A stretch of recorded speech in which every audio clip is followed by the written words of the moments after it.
सहनां भवतु सहनौ भुनक्तु सह वीर्यं करवावहै तेजस्विनावधीतमस्तु मा विद्विषावहै।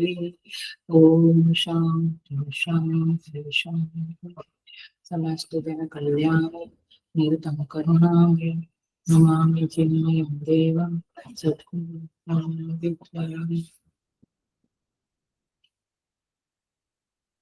Hariam, I welcome you all with great love and great respect. हम 10वां अध्याय के ऊपर डिस्कोर्स कर रहे हैं, प्रवचन कर रहे हैं। सो 10th चैप्टर श्लोका नंबर 6 से हम शुरू करेंगे। चैप्टर 10 श्लोका नंबर 6 to 10 हम चैंट करेंगे। महर्षय सप्त पूर्वे चत्वारो मनवस्तथा मद्भावा मानसा जाताः येषां लोक इमा प्रजाः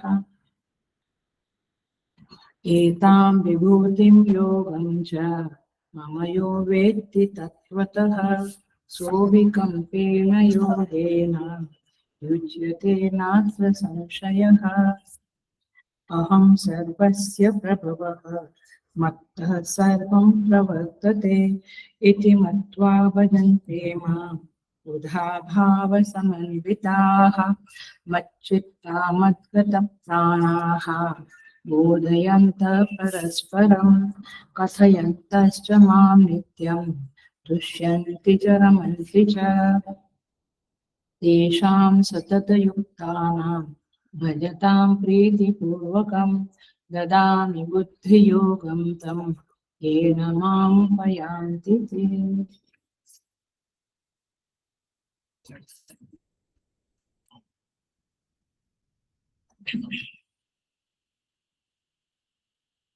सो परमात्मा श्री कृष्ण ने कहा, जो मुझे अजम और अनादि जानते हैं वे सारे पापों से मुक्त हो जाते हैं।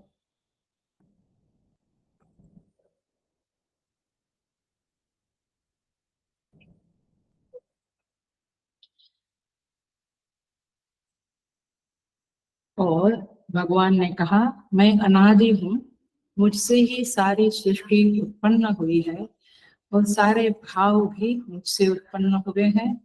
मंडे के क्लास में हमने देखा 20 भाव भगवान से उत्पन्न हुए हैं और उसके द्वारा अनंत भाव परमात्मा के द्वारा उत्पन्न हुए हैं।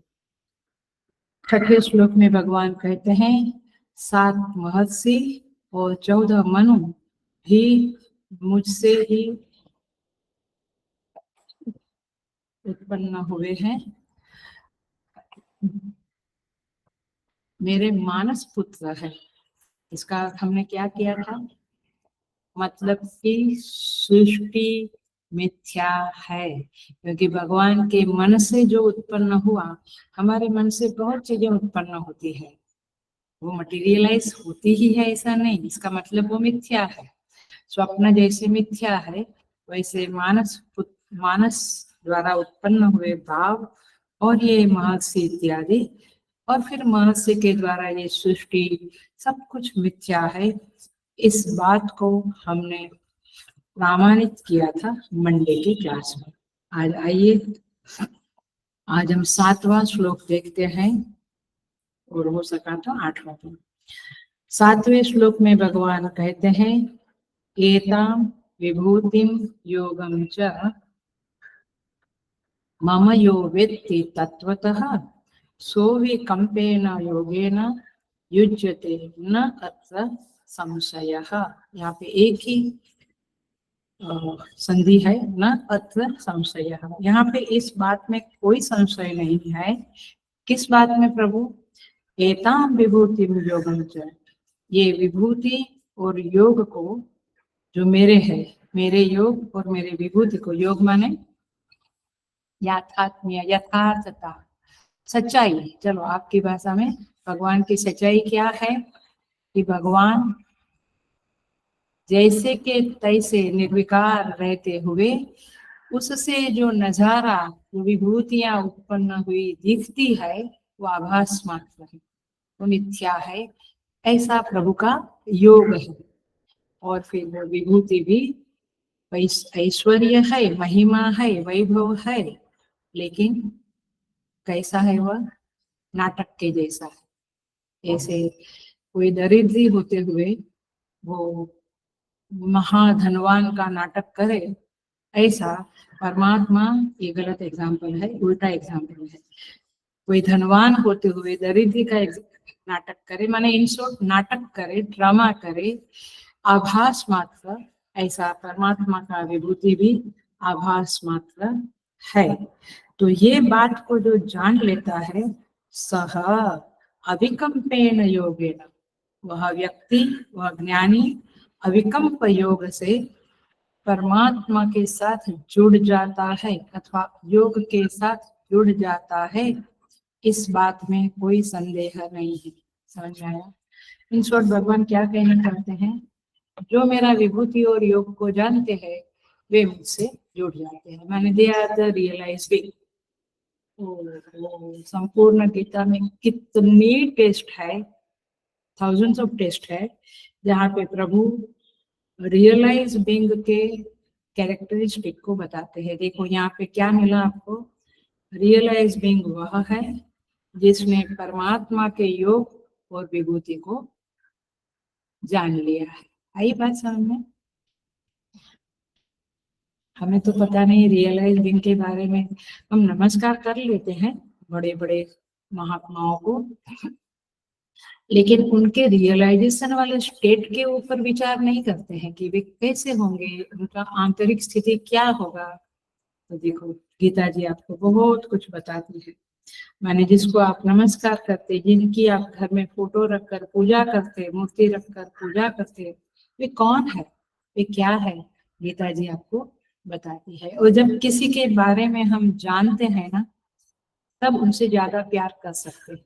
जानते नहीं तो वो एक श्रद्धा है, श्रद्धा वाला पूज्य भाव है अथवा भक्ति है, वो भी अच्छा ही है। बट उन्हें जान लिया और फिर उनका भक्ति किया, पूजन किया, तो वो बहुत बड़ी बात हो जाती है।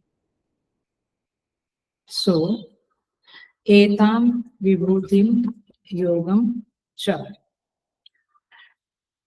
मम यो वेत्ति तत्वतः, जो तत्वतः माने मूल रूप में ओरिजिनली इस बात को जान लेता है, सच्चाई से जान लेता है, सह अविकम्पेन योगेन।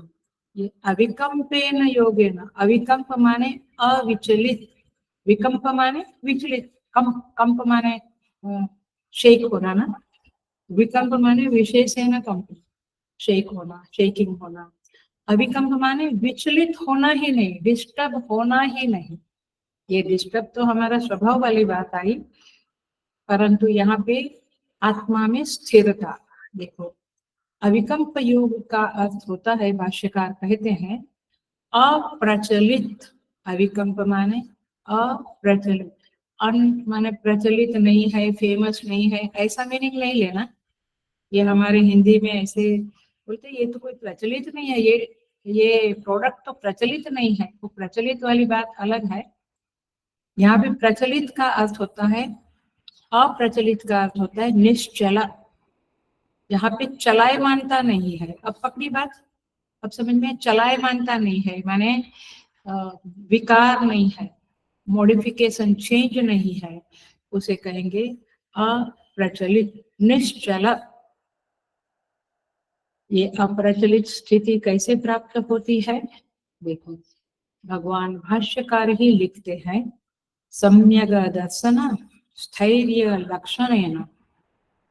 सम्यक, अभी तक आपने शांकर भाष्य नहीं लिया है तो I will request, Usha Nair का नंबर है, उनके पास से मंगा सकते हैं, क्योंकि भाष्य से पढ़ना बहुत अच्छा रहता है। अंडरलाइन करें आप अपने भाष्य में, पेंसिल से करें, बट जब आप पढ़ेंगे तो आपको ज्यादा क्लैरिटी आएगी, क्योंकि ये शब्द बड़े इंपॉर्टेंट शब्द है। सम्यक दर्शन स्थैर्य लक्षण है ना, उस व्यक्ति ने सम्यक दर्शन कर लिया है। किसने?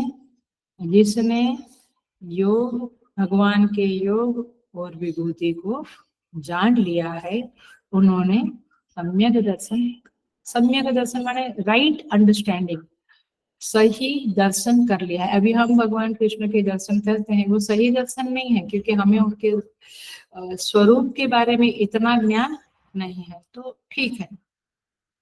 तो सम्यक दर्शन स्थैर्य लक्षणेन, माने स्थैर्य लक्षणेन का अर्थ होता है उसने इस सृष्टि के लक्षण को अच्छी तरह से जान लिया है।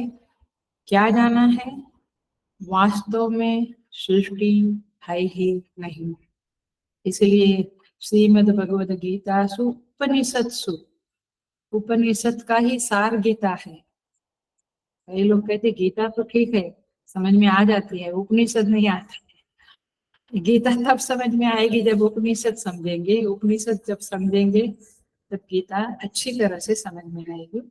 नहीं तो गीता का कर्म पाठ, कर्मयोग वगैरह समझ में आएगा, बट जो पारमार्थिक तत्व के बारे में है वो तो उपनिषद के साथ जाता है। तो क्या है सम्यक दर्शन? सृष्टि वास्तव में है ही नहीं। अरे बट हमको तो दिखती है। ये जो दिखती है वो केवल भगवान की महिमा है और वो मिथ्या है। और देखिए सत्य का डेफिनेशन क्या है? त्रिकाले अपि तिष्ठति इति सत्य। जो तीनों काल में रहती है, रहता है, उसे सत्य कहते हैं। लेकिन सृष्टि में कुछ भी चीज ऐसी है जो तीनों काल में रहती है। आ गया लक्षण? सृष्टि सच नहीं है, मिथ्या है, प्राकृतिक है, अथवा चलो आपको संतोष खातर कह दो व्यावहारिक है। बट सृष्टि वास्तव में इन रियलिटी कुछ है ही नहीं। आज कोई व्यक्ति है, कल आफ्टर 1 सेकंड चला गया, क्या कहेंगे आप? सो इसका अर्थ ये हुआ जीव की कोई वास्तविक सत्ता भी है नहीं। इस दर्शन में, इस ज्ञान में जिसकी प्रमा स्थिर हो जाती है, वह व्यक्ति कहा जाएगा अविकल्प योग से जुड़ गया। सो तात्पर्य ये है कि अभी जो जीव है, ध्यान से सुनो, अभी जो जीव है वह अपने PMI, बॉडी माइंड इंटेलेक्ट से, शरीर मन बुद्धि से तादात्म्य करता है। आई एम द बॉडी, ये मेरी बुद्धि है, मैंने ये डिसीजन दिया, how can you deny that? माने मेरी बुद्धि ठीक डिसीजन करती है। सो पॉइंट इज दिस कि जीव इस BMI से, बॉडी माइंड इंटेलेक्ट के साथ अभिमान करता है। तादात्म्य, अभिमान माने तादात्म्य, माने आइडेंटिफिकेशन करता है कि ये मैं हूँ, ऐसा उसे अभिमान कहेंगे। बहुत बार कह चुके हूँ, फिर भी तो अभिमानी बन के बैठा है। यदि उसका तादात्म्य टूट जावे इन BMI से, तो फिर क्या होगा? मनोबुद्धि अहंकार चित्तानि नाहं चिदानंद रूप शिवोहम शिवोहम। फिर वो समझ जाएगा, जब उसका तादात्म्य बुद्धि माइंड और शरीर से टूटेगा, तब उसका अहंकार नष्ट होगा, तब वो समझेगा कि मैं तो आत्मरूप ही हूँ। ये जब समझेगा तब समझो कि रियलाइजेशन हुआ। कुछ सिद्धि विद्धि मिलने से रियलाइजेशन हुआ ऐसा नहीं कह सकते। सो अभिमान ही नहीं रहेगा तो अभिमानी भी बचेगा नहीं। फिर रामचरितमानस में जैसे गोस्वामी जी कहते हैं, जानत तुम ही हुई जाए, जानत तुम ही हुई जाए। आपको जाना तो आप ही हो गया, मतलब कि आपको जाना तो समझ में आया कि मैं ही वो चेतन हूँ, मैं ही वह अविकारी ब्रह्म हूँ, ऐसा समझ में आ जाता है। सो कहने का तात्पर्य है अभी जो पृथकता की भ्रांति है, माने मैं अलग भगवान अलग, मैं और ईश्वर में बहुत बड़ा फर्क है। मैं तो एक बूंद हूँ, वो तो सागर है। सर जो फर्क है, पृथकता की भ्रांति है, वो किसके कारण है? अभिमान के कारण। अभिमान माने मैं इस एक शरीर से तादात्म्य करता हूँ, इसलिए बाकी के शरीरों से मेरा तादात्म्य नहीं है। तो मतलब क्या हुआ? मैं इस शरीर का अभिमानी बन गया, और चूंकि मैं इस शरीर के साथ तादात्म्य किया, तो फिर मैं समष्टि अहम के साथ तादात्म्य नहीं करता हूँ, और इसीलिए परिच्छिन्न अहम की प्रतीति जो हमें हो रही है, वो उस तादात्म्य का परिणाम है। और इसीलिए इंद्रियों से भी तादात्म्य करके हम अपने को श्रोता, श्रवणेन्द्रिय से, अभी आप कौन हो? श्रोता, क्योंकि आपने किधर आइडेंटिफिकेशन किया? श्रवणेन्द्रिय के साथ। आप मुझे देख रहे हो, तो आपने शब्द, स्पर्श, रूप, रस, गंध, ऐसे पांचों इंद्रियों के साथ आपने तादात्म्य कर लिया, तो आप श्रोता, मनता, गंता, कर्ता इत्यादि बन गए। समझ में आता है? तो ये एता विभूति योगम च कब जानेगा व्यक्ति? तादात्म्य टूटेगी। देखिए, स्वामी शरणानंद जी महाराज एक एग्जाम्पल देते थे, कहते थे कि ये जो अहम है, अहंकार कहो, अहंकार माने अभिमान, प्राउड, वो नहीं लेना। अहम जो है हमारे अंदर, आई करके जो उठता है, I did this, I listen this, I spoke this, I करके उठता है, उसे अहम कहते हैं। ये जो अहम है, इसकी जो अनुभूति है, वो एक छोटी सी कथा, स्टोरी जैसा, एनेक्डोट कहते थे। उसका नाम है मिलबाजा। क्या है? मिलबाजा। पहले सुना है ये कथा? वो अहम का नाम क्या है? मिलबाजा। अब वो मिलबाजा क्या है? संगीत की महफिल सजी हुई है, बहुत सारे तंबूरे, सारे इंस्ट्रूमेंट्स है, तबला, ढोलक, पीस है, और संगीत सभा में बहुत सारे वाद्य बज रहे हैं। उसके अंदर एक आदमी एक छोटी सी टेढ़ी लकड़ी लेकर बैठा है, और वो बजाने का नाटक करता है। वो एक लकड़ी का टुकड़ा है, जैसे डाल हो, ऐसा माने पेड़ की डाल या ऐसा एक लकड़ी का, टेढ़ी लकड़ी करके एक बजा रहा है, नाटक कर रहा है, इस डूइंग एक दिखावा। अब कोई पूछा उस व्यक्ति को, ये कौन सा बाजा है, इसका नाम क्या है? तो बोला इसका नाम है मिल बाजा। क्यों मिल बाजा? क्योंकि जब सारे बाजे बजते हैं तभी ये बजेगा, अकेला नहीं बजेगा। समझ में आया? ऐसे ये अहंकार है, ये मिल बाजा है। क्यों? क्योंकि जब इंद्रियां बोलना, चलना, सुनना, चखना कुछ करेगी, तब ये अहम उठेगा। इंद्रियां शांत है, कुछ भी निष्पन्द है हमारी पर्सनालिटी में, तो अहम का कोई रोल नहीं है। तो मतलब कि जैसे वो, देखो इसका मतलब समझो, जैसे वो जो लकड़ी का टुकड़ा था, जो ऐसे टेढ़ी लकड़ी वाला वो कर रहा था, वो वास्तव में कुछ था नहीं। ऐसे अहंकार भी जो हमारा अहम है, वो वास्तव में कुछ नहीं है, वो मिथ्या है। जैसे वो लकड़ी झूठी थी, उसमें कोई बाजा बीजा बनता नहीं है, बजता नहीं है, वैसे अहम भी झूठा है, लेकिन हमने उसको मिल बाजा के रूप में उसको सच मान लिया है, और फिर हमारा बाजा, मिल बाजा बजता रहता है। तो अहम की अनुभूति जब नहीं होती है, तब आत्मा एव अवशिष्यते, तब केवल आत्मा की स्थिति रहती है।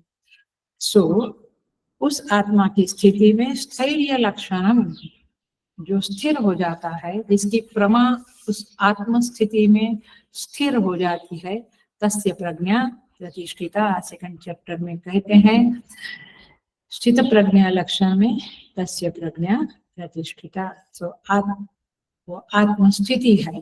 अब उसी को अविकल्प योग कहते हैं। पकड़ी बात? वही की वही बातें आती है, लेकिन हमें जागृत रहना है, सावधान रहना है। सो इसे अविकल्प योग क्यों कहते हैं? नाउ द क्वेश्चन इज, अब ये थोड़ा सा, हेलो अटेंशन प्लीज, ये थोड़ा सा गहरा है, इसे आपको समझना पड़ेगा, थोड़ा सा ध्यान देना पड़ेगा।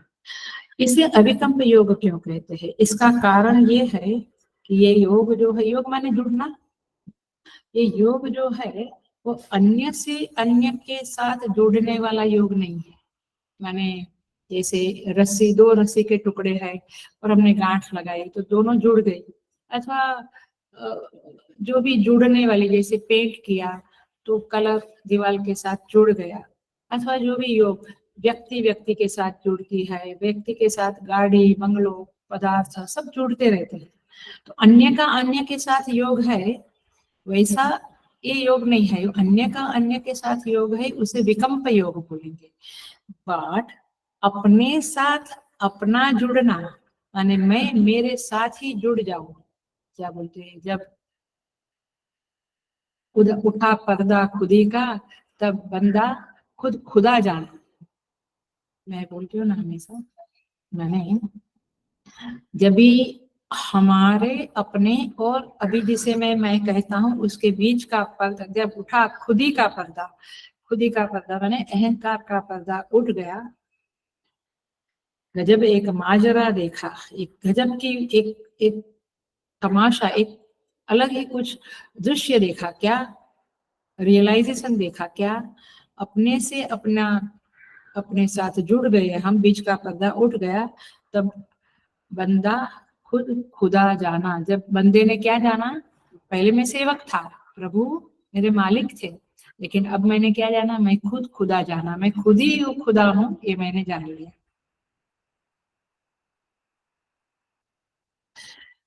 तात्पर्य ये है, अपने से अपना योग जो है, जुड़ना है, वो अविकल्प योग है, ये महावाक्य है।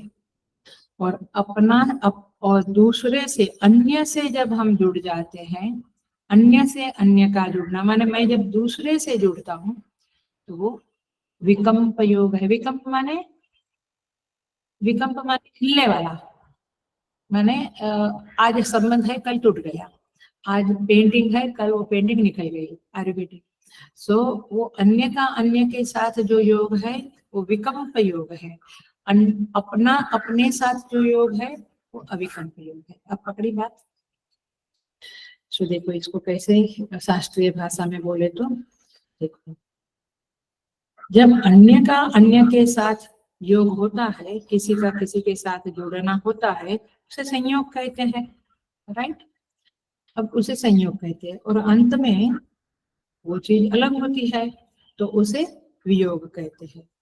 सो अपना जब अपने साथ जुड़ना है, उसमें ये वियोग वाली स्थिति नहीं है, और इसीलिए इसे अविकल्प, न हिलने वाली स्थिति कहते हैं। दूसरे के साथ जुड़ना है, उसमें क्या हो गया, विकल्प हो ही गया, वियोग हो ही जाता है कभी ना कभी। सो तात्पर्य ये है, भ्रांति के कारण, इल्यूजन के कारण हम अनात्मा से जुड़ जाते हैं, संयोग हो जाता है, और भ्रांति जब हट जाती है तो फिर वो वियोग होता है। तो ये संयोग वियोग वाली जो स्थिति है, स्थिति कैसी है, विकल्प वाली है, माने हिलने डुलने वाली है। लेकिन जहाँ संयोग भी नहीं वियोग भी नहीं, अपने आपा को ही आपको जान लेना है, तो उस ज्ञान के कारण जब हम अपने से जुड़ जाते हैं तब अविकल्प योग होता है। पकड़ी बातें? सो यहाँ पे कहते हैं,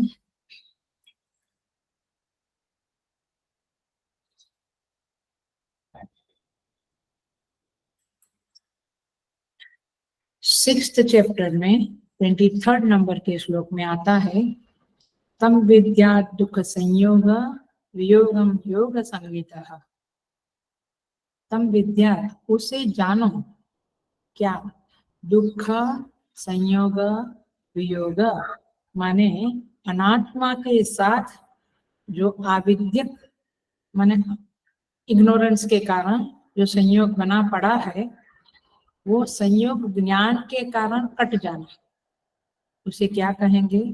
अविकल्प योग। माने उसका वियोग हो जाता है तब अपने आप से जब हम जुड़ जाते हैं तो उसे योग कहते हैं अथवा अविकल्प योग कहते हैं। अर्थात भ्रांति के कारण जो अनात्मा से हमारा योग हो गया है वो ज्ञान द्वारा कट गया, उसको काट दिया, बीएमआई के साथ का तादात्म्य काट दिया ज्ञान के द्वारा, तो फिर क्या होगा? अविकल्प योग हो जाएगा। इतनी बात समझ में आई? और एक उसके अंदर छोटा सा बात समझ लो, अन्य के साथ जो योग होता है वो कर्मज होता है। अपने साथ अपना जो योग होता है वो ज्ञानज होता है, ज्ञान के कारण। दूसरों के कारण कर्म से, पेंटिंग किया, किसी से हम शादी किया, किसी से हम बिजनेस पार्टनर हुआ, ऑफिस में बॉस हुआ, कोई हमारा संबंध बने, वो सारे क्या है? कर्मज। पकड़ी बात? और कर्मज जो होता है, ज माने उत्पन्न होना, कर्मज जो होता है वो कर्म क्षय होने के बाद मिट जाता है ना। कर्म जिस मोमेंट में आपके कर्म उस व्यक्ति के साथ खत्म हुए, व्यक्ति आपके जीवन से दूर हो जाता है, चाहे डाइवर्स हुए, चाहे मृत्यु हो, चाहे जो भी हो, अथवा वस्तुएं भी। उस वस्तु के साथ मेरा जितना, हम लोग कॉमन भाषा में बोलते हैं भाई, जितना प्रारब्ध था उतना साथ में रहे। सो कर्मक्षय के बाद उसका वियोग हो जाता है। और इसीलिए यदि संयोग होता है तो कर्म के कारण होता है। तो पॉइंट इज दिस कि ये कर्मज संबंध बहुत जबरदस्त चीज है, जबरदस्त चीज है। और ये कर्म क्षय कैसे होता, कब होता, और हमारा वियोग हो जाता, और कर्म के कारण संबंधित हो जाते हैं। तो वहां पे मैं सब कुछ समझाऊंगी उस गूगल मीट के क्लास में। तो पॉइंट इज दिस कि इवन समृद्धि, इवन दारिद्र्य, इवन स्वास्थ्य, इवन बीमारी, इवन व्यक्ति के साथ का संयोग इत्यादि जो कुछ भी होता है, हमें यश मिला, हमें धन मिला, जो भी मिला, अपमान मिला, मान मिला, जो भी मिला, ये सब कर्मज है, कर्म के कारण उत्पन्न होने वाले संबंध है। तो ये अकाट्य सिद्धांत है, ये सृष्टि का अपरिवर्तित सिद्धांत है जिसमें कभी परिवर्तन नहीं होता है। तो संसार में, तो कंक्लूजन क्या हुआ? संसार में जितने भी संयोग है उसके अंतर्निहित, हाँ, वियोग भी है, क्योंकि कर्म क्षय हो गया, खत्म हो गया। सो इसे तो विकल्प योग कहा जाएगा, इसे अविकल्प योग नहीं कहा जाएगा। I think you are understanding कि रियलाइजेशन क्या चीज होती है। यहाँ पे अविकल्प योग है और हम संसार में जो जी रहे हैं वो विकल्प योग के साथ जी रहे हैं। और हम बहुत ज्यादा संबंध बनाने, क्या बोलते हैं आप लोग, कार्ड छपवाते हैं। अभी तो कार्ड गया, अभी तो व्हाट्सएप के द्वारा ही आप, हाँ, फेसबुक एंड क्या क्या के साथ आप जुड़ जाते हैं, इंस्टाग्राम एंड क्या क्या। सो पॉइंट इज दिस की ये विकल्प योग है और हम उसके पीछे पड़े रहते हैं, बट साधक को अभिकल्प योग की प्राप्ति कर लेना चाहिए। तो अभिकल्प योग के बारे में भगवान कहते हैं, एतां मम विभूतिं वेत्ति, एतां मम योगम च वेत्ति, स अभिकल्पेन योगेन युज्यते।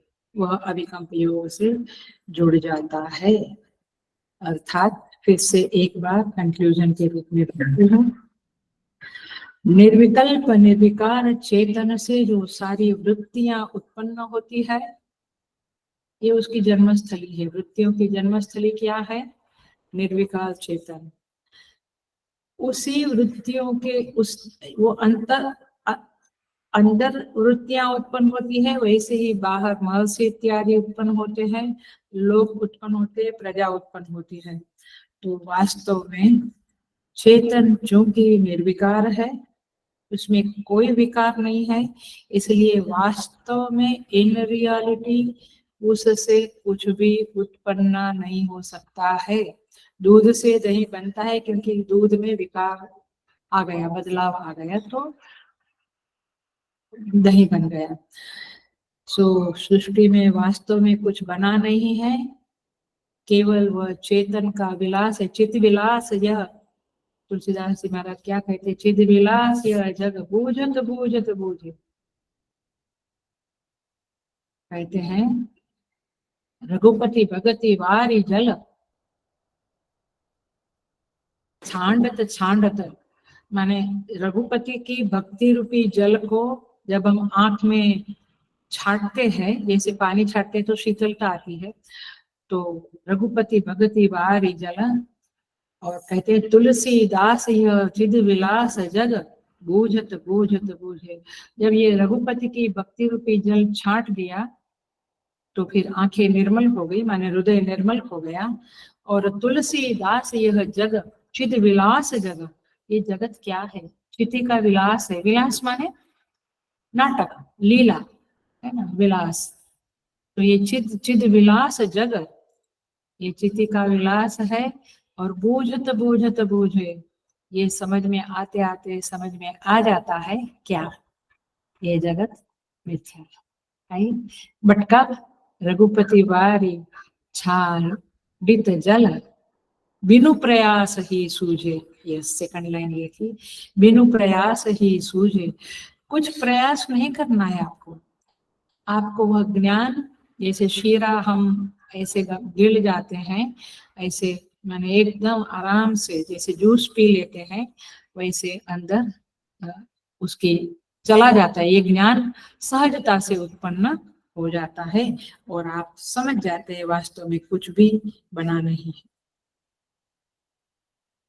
यही बात 15वें अध्याय में आएगी। न रूपमस्येह तथोपलभ्यते नान्तो न चादिर् न च संप्रतिष्ठा अश्वत्थमेनं सुविरूढं मूलम्। क्या कहते हैं, न रूपम अस्य इह तथा उपलभ्यते। इस जगत का रूप जैसे दिखता है, अभी हमें सब ठोस दिखता है, लेकिन वास्तव में यह मैंने विचार काल में भगवान भाष्यकार कहते हैं, भगवान श्री कृष्ण कहते हैं, न तथा उपलब्धते। जब विचार करते हैं तो जगत का रूप ठोस नहीं, फ्रिजाइल है, फूक मारने से उड़ गया वैसा है, अर्थात नाजुक है, टच किया तो खत्म हो गया वैसा है। सो नान्तो न चाहते न संप्रतिष्ठा, इस जगत का कोई आदि नहीं, अंत नहीं, इसकी कोई प्रतिष्ठा नहीं है। तो इसलिए संसार वृक्ष मिथ्या है। तो ये मूल को उसको जो जानता है, अश्वत्थमेनं सुविरूढ़ मूलम, क्या कहते हैं, उसको वैराग्य से काट दो। सो इस मूल को जो जानता है वह समझ जाता है कि संसार वृक्ष विवर्त है, असंग शस्त्रेण दृढ़ेन छित्त्वा। क्या कहते हैं, उसको वैराग्य रूपी शस्त्र से छेदन कर दो, माने इस संसार को काट दो। काट दो माने क्या, सत्यत्व बुद्धि हटा दो, मिथ्यात्व बुद्धि डाल दो, सिंपल। तो संसार वृक्ष विवर्त है, जिस तरह से अंतर की वृत्तियां विवर्त, एक वृत्ति आई दूसरी वृत्ति आई, वो चली गई, कहाँ गई, ऐसे बाहर की चीजें भी आई गई। और हम तो देखते हैं ना, मैंने संसार को देखते हुए ये प्रत्यक्ष प्रमाण है कि आता है जीवन में कोई, चला जाता है।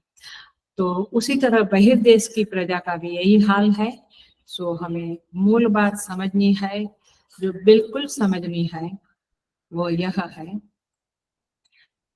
हम जब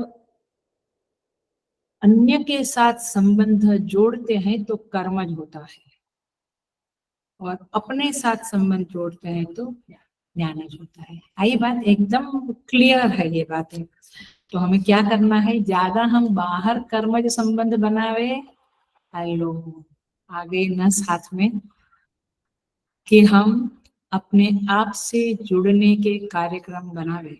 माने मेरे जो प्रोजेक्ट्स है, मेरे जो प्रोग्राम्स है, मेरे जो दिन भर का व्यवहार है, वो क्या करें हम। बाहर ज्यादा जुड़ने से यश मिलेगा, लोग वाह वाह करेंगे, पैसा मिलेगा, संबंध मिलेंगे, लेकिन हमें क्या करना है, अंतर्देश अपने आप से जुड़ने का शेड्यूल बना डालें तो अच्छा है।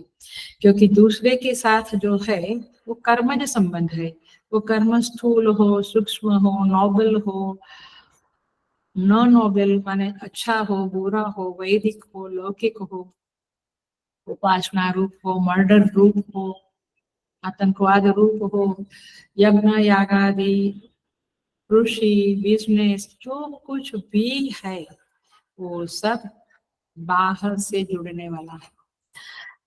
इसीलिए, और ये हेलो एकदम अटेंशन से लिख लो, ये अदृष्ट को उत्पन्न करने वाला है। अदृष्ट माने अगले अगले अगले अगले अगले अगले जन्मों में हम उन चीजों से, उन व्यक्तियों से, उनके साथ जुड़ जाएंगे, क्योंकि हमारा कर्मज संबंध हमने इस्टाब्लिश किया है और हम उसे दृढ़ करने की कोशिशें भी बहुत बार करते हैं।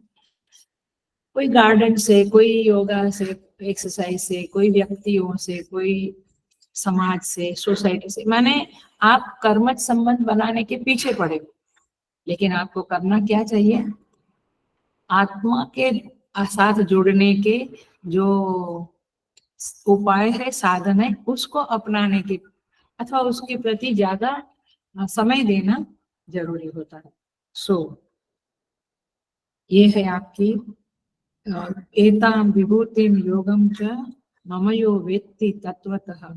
तो कौन जान पाएगा, कर्मज संबंध बनाना और नए संबंध बनाने, हम उधर जाएंगे, फिर उन चीजों के साथ जाएंगे, उन व्यक्तियों के साथ जाएंगे अगले जन्मों में।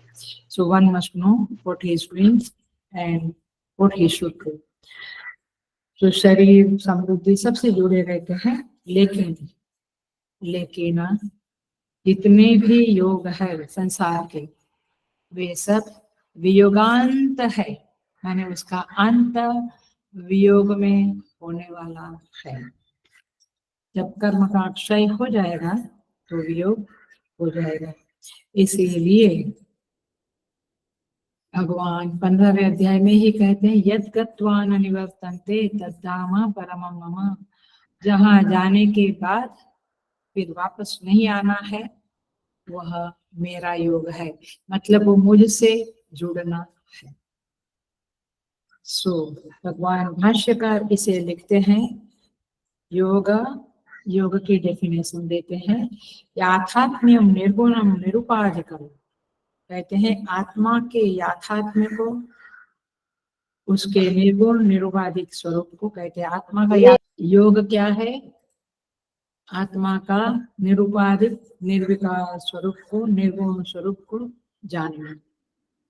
और विभूति क्या है, विभूति सगुणम सोपाधिकम सविशेषम। आत्मा के सोपाधिक स्वरूप को, सविशेष स्वरूप को जानना, ये विभूति है। अर्थात अपर ब्रह्म कहो, कार्य ब्रह्म कहो, उसको जानना है।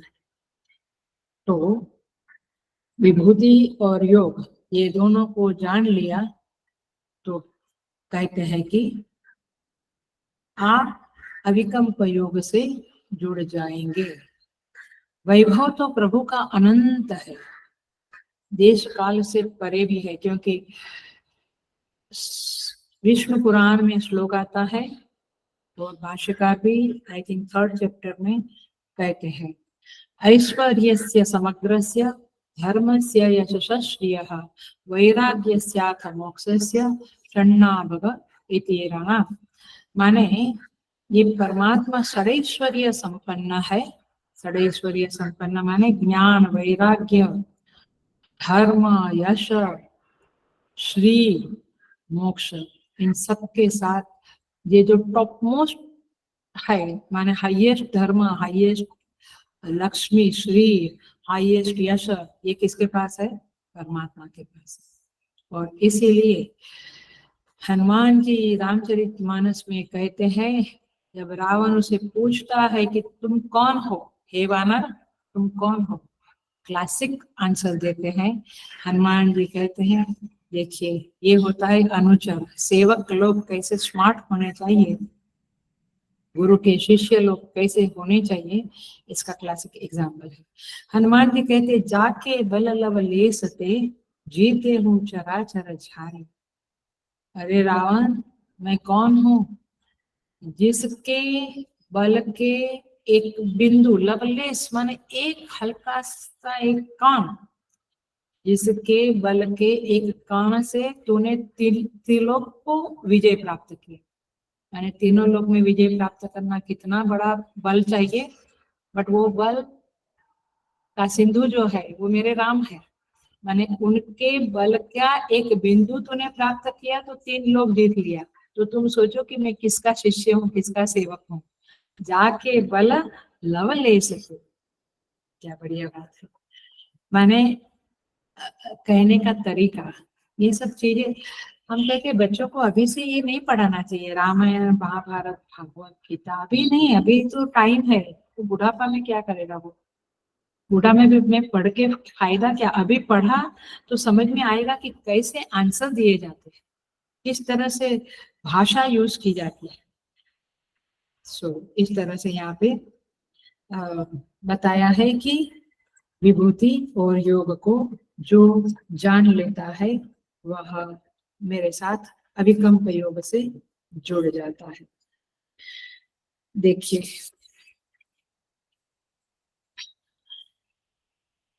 जैसे आप समझ लो कि जल का चमत्कार क्या है, जल से उठती जो तरंगे है वो अपने को यदि जाने कि मैं जल रूप हूँ तो योग से जुड़ गई। एग्जाम्पल देती, वेरी लौकिक एग्जाम्पल है एंड बहुत क्या बोलेंगे 100% परफेक्ट एग्जाम्पल नहीं है, लेकिन फिर भी जानने के लिए, तरंग जो उठी वो जानती है कि मैं जल हूँ तो वो योग से जुड़ गई, लेकिन वह जल रूप से युक्त ही थी, पहले भी वो जल रूप ही थी, लेकिन अब जब तरंग बनी तो उसको अभिमान आया, मैं तरंग। तो जब अभिमान किया जैसे मैं ये शरीर ये मन बुद्धि, तो हम भिन्न हो गए, तो भिन्न हो गए तो अभिमान आया, तो उस जल से वो युक्त हो गई। आखिर में वो युक्त है ही नहीं, वो युक्त ही है, युक्त माने जुड़ी हुई है, बट अपने को अलग समझती है। ऐसे हम भी परमात्मा से जुड़े हुए हैं लेकिन हम अपने को अलग समझते हैं। सो ज्ञान द्वारा जब अभिमान को छोड़ देते हैं तो एतां विभूति योगम च, ऐसे जो विभूति और योग को जानने वाले लोग हैं, और बहुत दूर की बात नहीं करूंगी मैं, अभी के 400 साल 500 साल पुराने कबीर महाराज, रविदास जो चमार थे, महाराष्ट्र के बहुत बड़े संत थे, जिन्होंने अपने पथरोट से मन चंगा तो पथरोट में गंगा, ऐसा बोलते हैं ना, वो पूरा एग्जाम्पल है उनका। आपको याद है, पता है, उन एक जहाँ पे रविदास रहते थे वहां उनकी रानी थी, वो जो राज्य थी, वो रानी जब नहाने गई तो उसकी अंगूठी गंगा में गिर गई, तो फिर मिली नहीं। फिर रविदास के पास आई, उनकी कीर्ति थी, उनका नाम था, तो उनके पास आई रानी और कहने लगी कि मेरी रिंग नहीं मिलती है, तो मन चंगा तो कथरोट में गंगा, ये कहाँ से आया ये वाक्य। तो फिर रविदास ने अपना जो कथरोट, अपना जो एक कमंडलू जैसा था जिसमें वो चमड़ा धोने को पानी रखते थे, उस पानी में कुछ मंत्र बोल के हाथ डाला, वहां से रिंग मिल गई, मतलब गंगा उधर आ गई, गंगा के जिस पानी में रिंग थी वो गंगा उधर आ गई। तो मन चंगा शुद्ध मन था, तो कसरोट में गंगा आया, फिर उन्होंने दे दी। सो पॉइंट ये है कि इस तरह से बहुत सारे एग्जाम्पल्स है हमारे संतों के। कबीर जी के बारे में कहते हैं कि कबीर को पत्थर से बांधकर लोगों ने यमुना जी में फेंक दिया। अब ये रविदास का भी क्यों हुआ, क्योंकि मन शुद्ध था, माने एताम विभूतिम योगम, तो जानते थे, और कबीर भी जानते थे कि सर्वत्र परमेश्वर का वास है, सब कुछ परमात्मा में है। तो जब फेंक दिया तो उन्होंने परमात्मा से कहा कि मैंने यदि जल और पत्थर को ब्रह्म माना है, माने सब कुछ सर्वत्र ब्रह्म में दर्शन किया है, तो मुझे बाहर निकाल दो, तो वो बाहर आ गए, क्योंकि उनका दर्शन सम्यक दर्शन स्थैर्य लक्षणम था। समझ में आती है ये बात? मतलब ये है कि ये जानने वाले लोगों के जीवन में ऐसी चीजें मालूम पड़ती है। जनाबाई का जो गोबर का वो छान बनाती थी, गोबर का उपला बोलते हैं, उसमें से विठला विठला विठला विठला का आवाज आता था, कोई कान पे लगा के सुने। तो ये सिद्धियां हैं और ये आती रहती है। और मेरा फेवरेट वाक्य बोल बोल के पूरा करती हूँ। अविकम्पेन योगेन स युज्यते। और ये कबीर की के दोहे में स्पष्ट दिखता है, जो मैं बहुत बार बोलती रहती हूँ। कबीर कहते हैं, जागत सोवत पड़े उताने, रहे कबीर हम वही ठिकाने। कबीर कहते हैं वही ठिकाने रहते। कहाँ रहते हैं वे? सम्यक दर्शन में। हम लोग अनात्म दर्शन में रहते हैं, वो आत्म दर्शन में रहते हैं। कितनी प्यारी पंक्ति है। जागे तो सोवत, माने जागो, सो, खाओ, पियो, आप कुछ भी करो, वहत कबीर हम वही ठिकाना। हम रहते हैं सम्यक दर्शन में। तो ये है अविकम्प योग। आगे बढ़ जाते हैं हम। तक तो नहीं गए, थोड़ा गहरा था, टायर्ड नहीं हुआ है।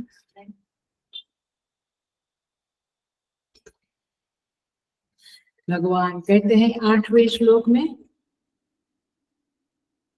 अहम सर्वस्य प्रभवः मत्तः सर्वं प्रवर्तते।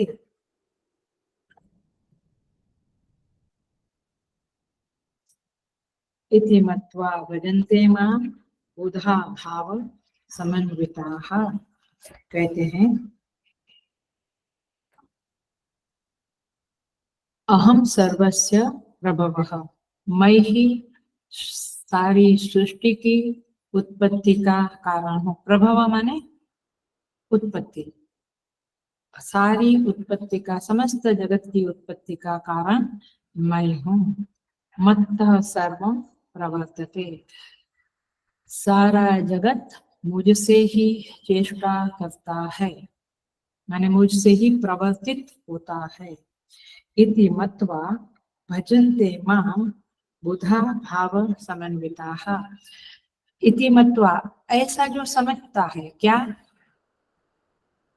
मैं जगत का कारण हूँ और मुझसे ही सारा जगत में जो कुछ भी क्रियाशीलता दिखती है मेरे कारण। भगवान कहते हैं भाव समन्विता, श्रद्धा और भक्ति से युक्त बुधा, जो बुद्धिमान लोग, माम भजन्ते, मेरा भजन करते हैं। माने मुझे ऐसा जानने वाले, ऐसा मैं जगत का कारण हूँ, मेरे द्वारा ही सारा जगत प्रवर्तमान है। इस प्रकार श्रद्धा भक्ति से युक्त जानने वाले बुद्धिमान लोग, बुधा माने बुद्धिमान लोग, क्या करेंगे? मुझे ही भजते हैं। जब आपने किसी की महत्ता को जान लिया तो फिर आप उनके पीछे ही, आपका माइंड उनके पीछे ही रहता है। जैसे कभी कभी हम इंटरव्यू देखते हैं किसी का, जहाँ से हमें कुछ ज्ञान मिले वो ठीक है, फालतू का ना देखे। तो इंटरव्यू में कहते कि मैं बचपन से सोचता था कि मैं ऐसा बनूं, तो फिर वो वैसा बनते। क्यों? उनका चिंतन करते। वैसे ये बुद्धिमान लोग परमात्मा को जानने का प्रयास करते हैं, ऐसे प्रवचन द्वारा, शास्त्र पढ़कर, सुनकर, और फिर उन्हीं को पा लेते हैं। और फिर जैसे वो व्यक्ति एक्टर बनना है, संगीतकार बनना है, डांसर बनना है, पॉलिटिशियन बनना है, टीचर बनना है, जो कुछ भी बनना है, वो उसका चिंतन करते हैं, फिर वो बनते हैं। ऐसे बुद्धिमान लोग शास्त्र का चिंतन करके परमात्मा का ही अखंड निरंतर स्मरण करते रहते हैं और उनका भजन करते रहते हैं। तो इस तरह से उस वैभवशाली विभव्यमान परमात्मा का चिंतन करते हुए संदर्भों की अपेक्षा से मूलतः क्या चिंतन करना है, ये सब देखना है, लेकिन चिंतन मूलतः क्या करना है? ये परमात्मा कुछ भी बदलाव हुए बिना, उनमें कुछ भी चेंज हुए बिना ये जगत के रूप में भासमान है, माने जगत मिथ्या है। जैसे कोई चीज रखी है, वो कुछ कांच की वजह से, कुछ कारण से अलग अलग रूपों में दिखती है ना। जैसे सिंपल देख लो, अभी नवरात्रि हुई, वो लाइटनिंग का ऐसा प्रकार रखा था कि कभी देवी माँ गुलाबी दिखती है, कभी लाल दिखती, कभी ब्लू दिखती, वास्तव में वो जैसी है वैसी। वेरी सिंपल एग्जाम्पल है। ऐसे परमात्मा जैसा है वैसा है, निर्विकार, निरुपाधिक, असंग, लेकिन वो जगत के संदर्भ में अलग अलग रूप से इस विभाव्यमान होता है। इसलिए रामचरितमानस में लंका कांड में गोस्वामी जी कहते हैं, सब रूप वही, सब होई न गो। सब रूप वही, सारे रूप वही परमात्मा ही है, लेकिन वास्तव में हलो हल्ले, वास्तव में वह कोई भी रूप वाला बनता नहीं है। ये बात समझ में, वास्तव में वो कुछ अलग अलग रूप वाला बनता नहीं है। जैसे एक्टर होता है, वो जैसा है वैसा है, लेकिन अलग अलग रूप वाला राजा बना, डाकू बना, है ना, अलग अलग बनता है, बट वास्तव में वो कुछ बनता नहीं है, खाली नाटक ऐसे। तो वह जो रोल है वो मिथ्या रोल है, आपको मनोरंजन देने के लिए है।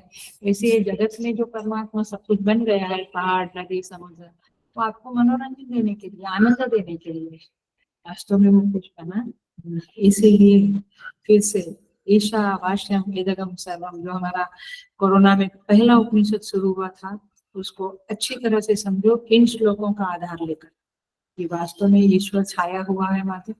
हाय हाय, तो फिर हम पैर पर, हम पृथ्वी रूप वो है, तो पैर से हम चलते हैं, ऐसे नहीं, समझ सही होनी चाहिए।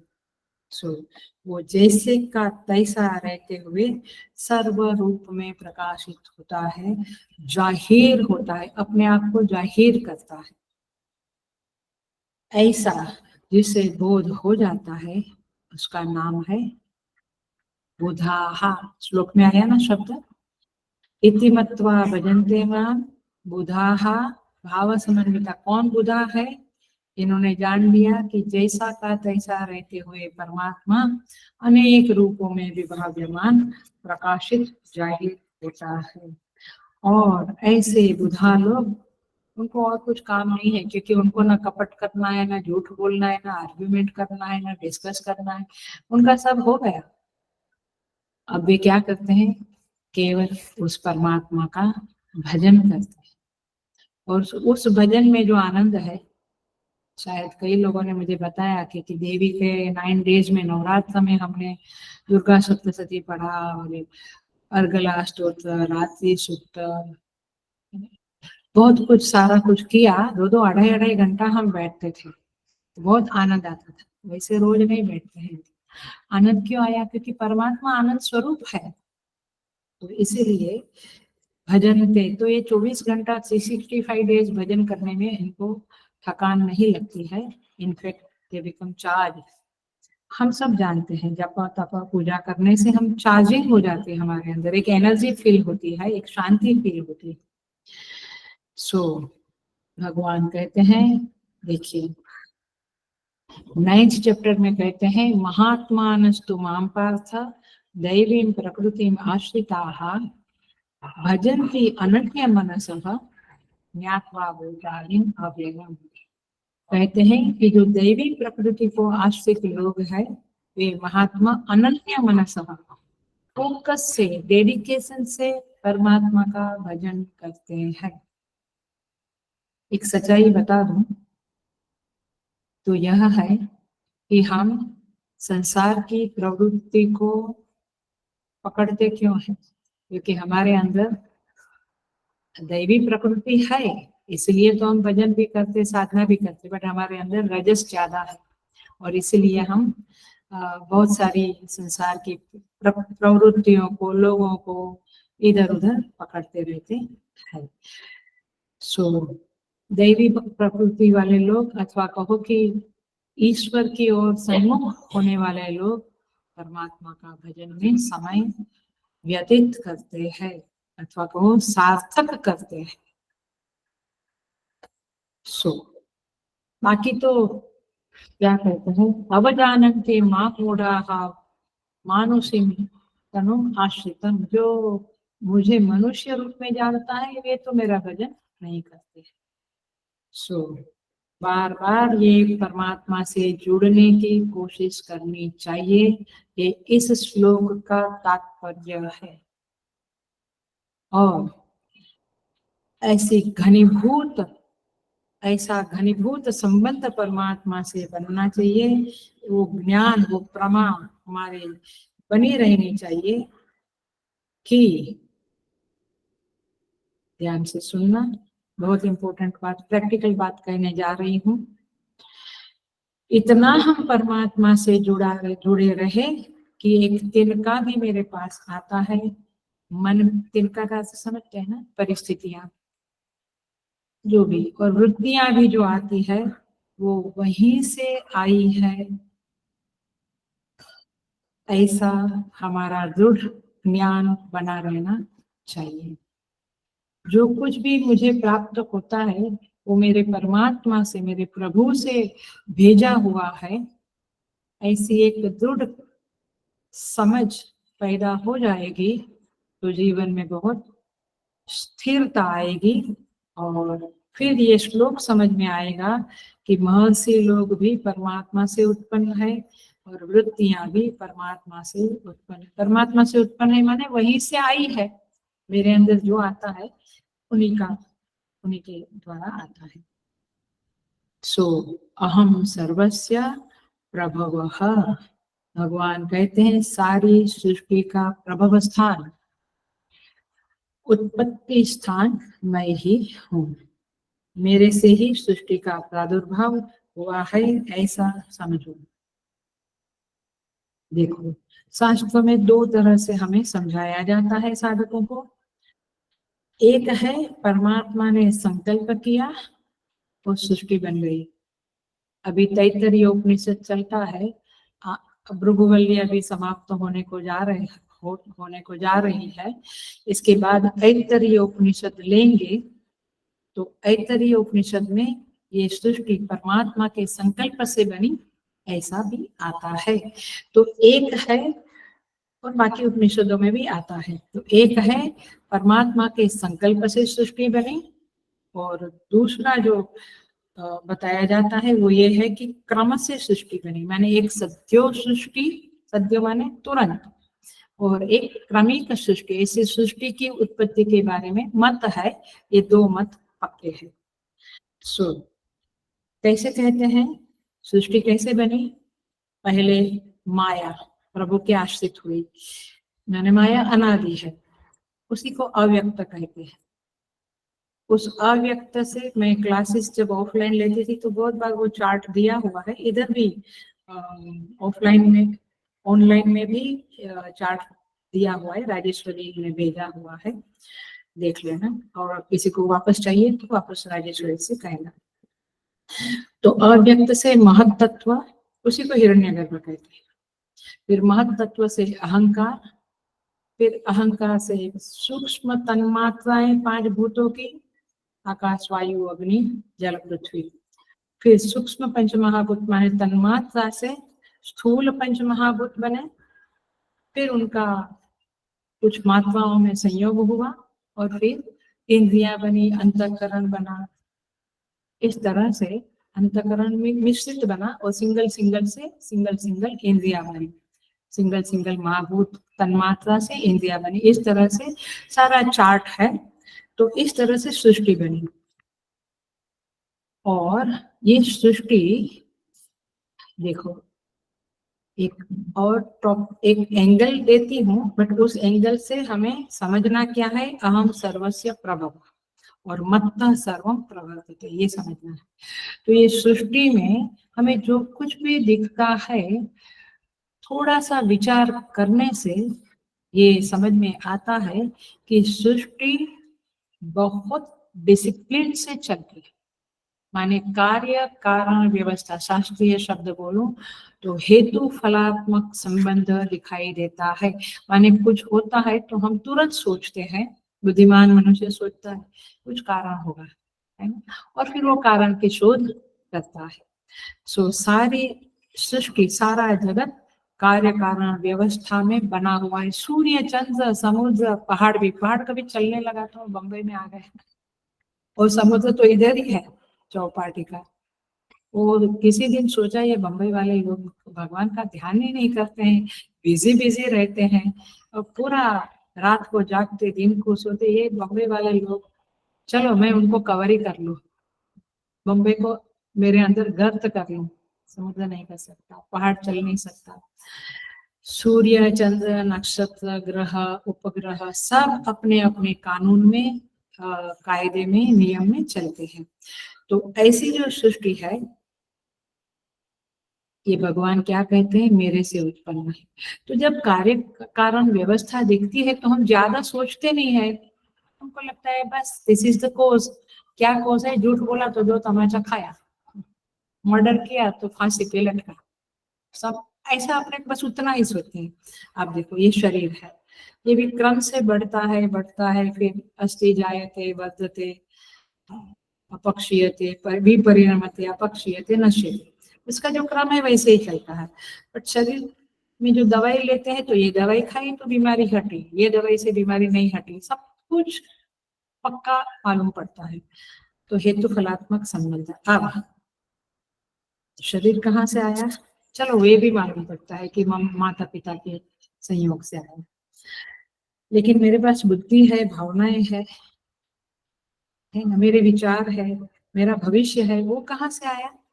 और ये शरीर पे जीव कहाँ से आया? जीव तो माता पिता ने उत्पन्न नहीं किया, है ना। शरीर बनने की प्रक्रिया माता के गर्भ में हुई, इत्यादि इत्यादि।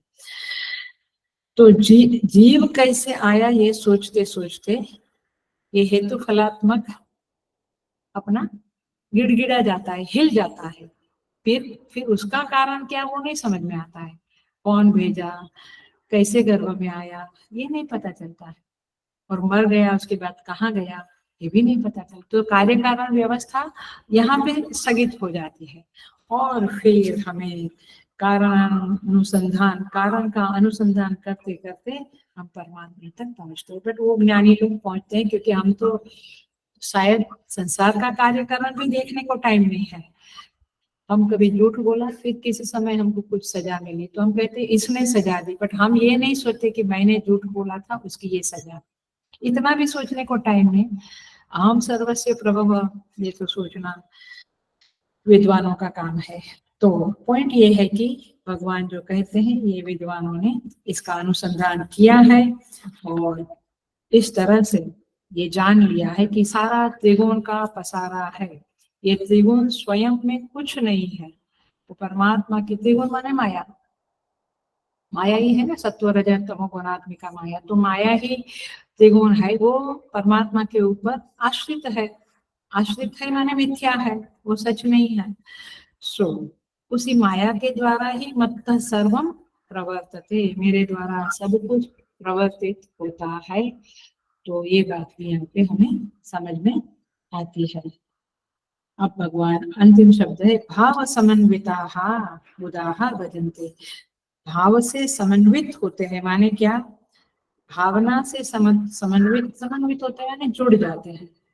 माने क्या, भगवान भाष्यकार लिखते हैं, भावः भावना परमार्थ तत्व अभिनिवेश। ब्यूटीफुल क्लासिक भाष्य का टुकड़ा है। भाव समन्विता माने सामान्य बुद्धि वाला कहेगा भक्ति से जुड़ गया, नहीं, यहाँ पे क्या लिखा है, भावना का क्या अर्थ किया है, परमार्थ तत्व अभिनिवेश।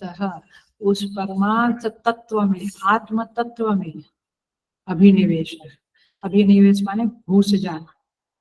जैसे ये देह जो है, उसके साथ हमारा आत्म बुद्धि हो गया है, माने हम उसमें इतने घुसे हुए हैं कि ये देह के अलावा कुछ सूझता ही नहीं, मतलब कि ये मेरा देह। अभिनिवेश माने टोटली उसके अंदर प्रविष्ट हो जाए। सो परमार्थ तत्व में जो निविष्ट है, अर्थात परमार्थ तत्व का जो चिंतन किया करते हैं उसे क्या कहेंगे? भाव समन्विता।